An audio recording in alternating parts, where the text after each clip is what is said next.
नमस्कार, city post live में आपका स्वागत है। मैं हूं अनुराग। पटना मेट्रो, जी हां, पटना मेट्रो का बेसब्री से इंतजार है पटना वासियों को और आज पटना मेट्रो की दिशा में एक बड़ा कदम उठाया गया है। और जो पटना मेट्रो के लिए जो ज़मीन के लिए आवेदन गया था पटना के आयुक्त की तरफ से, पटना प्रमंडल के आयुक्त तरफ से भूमि एवं राजस्व सुधार विभाग को, उस पर मुहर लग गई है। मंत्री जी का सिग्नेचर हो गया है, यानी बात अब आगे बढ़ गई है। और 76 एकड़ जमीन के लिए जो अधिग्रहण की मंजूरी भूमि एवं राजस्व सुधार विभाग ने दे दी है। आपको बताएं दरअसल कि 50 एकड़ से ज़्यादा की अगर भूमि होती है तो उसके लिए विभागीय परमिशन लेना होता है भूमि एवं राजस्व सुधार विभाग से। तो पटना मेट्रो के लिए 76 एकड़ ज़मीन की ज़रूरत है, जो उस पर अब मुहर लग गई है। आपको बताएंगे कि ये ज़मीन कहाँ दिया जाएगा, किस इलाके में इसकी जो मंजूरी दी गई है। और पटना के प्रमंडलीय आयुक्त की तरफ से ये पत्र जो भेजा गया था भूमि एवं राजस्व सुधार विभाग को, जिस पर 76 एकड़ भूमि के अधिग्रहण की मंजूरी के लिए आदेश मांगा गया था विभाग की तरफ से। और आज ये बाधा दूर हो गई है, यानी अब पटना मेट्रो अब तेज़ी से बन सकेगा। इसकी जो गतिरोध जो इसमें तमाम आ रहे थे वो दूर हो सकेंगे। खास करके जो ज़मीन का मसला है सबसे ज़्यादा ज़रूरी है। जो ज़मीनी स्तर पर काम दिखने की ज़रूरत है, तो ज़मीन अगर उपलब्ध ना हो तो ज़मीनी स्तर पर काम कहाँ दिखेगा।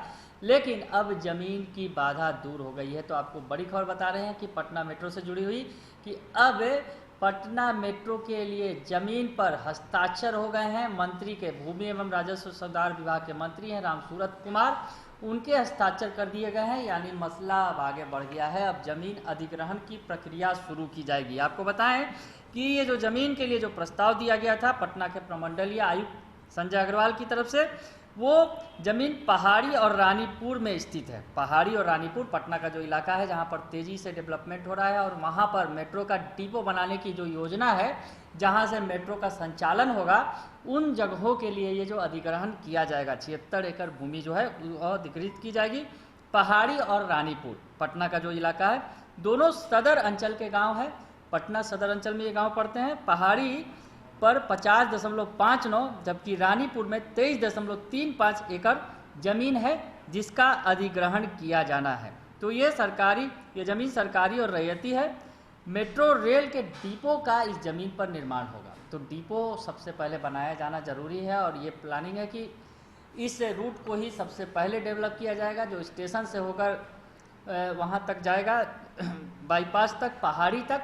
तो इस रूट पर पहले डिपो बनाए जाने की ज़रूरत थी, और 76 एकड़ ज़मीन की मंजूरी अब मिल गई है। यानी अब मेट्रो का निर्माण तेज़ गति से होगा, और पटना वासियों को जो 2024 तक उम्मीद है कि पटना में मेट्रो दौड़ने लगेगी, तो वो सपना अब शायद पूरा होगा। 2021 का वर्ष चल रहा है और कार्य तेज़ी पर है। हालांकि डिपो बनाया जाना ज़रूरी था, और इसके लिए 76 एकड़ ज़मीन की जो मंजूरी फंसी हुई थी, अब वो क्लियर हो गई है। तो आपको बताएं कि 50 एकड़ से कम ज़मीन के लिए जो अधिग्रहण की मंजूरी जिला पदाधिकारी देते हैं, लेकिन इससे अधिक का जो रकबा होता है, अगर ज़मीन ज़्यादा होती है तो उसके लिए विभागीय मंजूरी लेनी पड़ती है। यानी भूमि एवं राजस्व सुधार विभाग, जिसके जिम्मे ये ज़मीन का अधिग्रहण होता है, तो वो मंजूरी देता है, तब उसके बाद प्रक्रिया आगे बढ़ती है। तो अब प्रक्रिया आगे बढ़ गई है, क्योंकि मंत्री रामसूरत कुमार ने इस पर हस्ताक्षर कर दिए हैं अपने।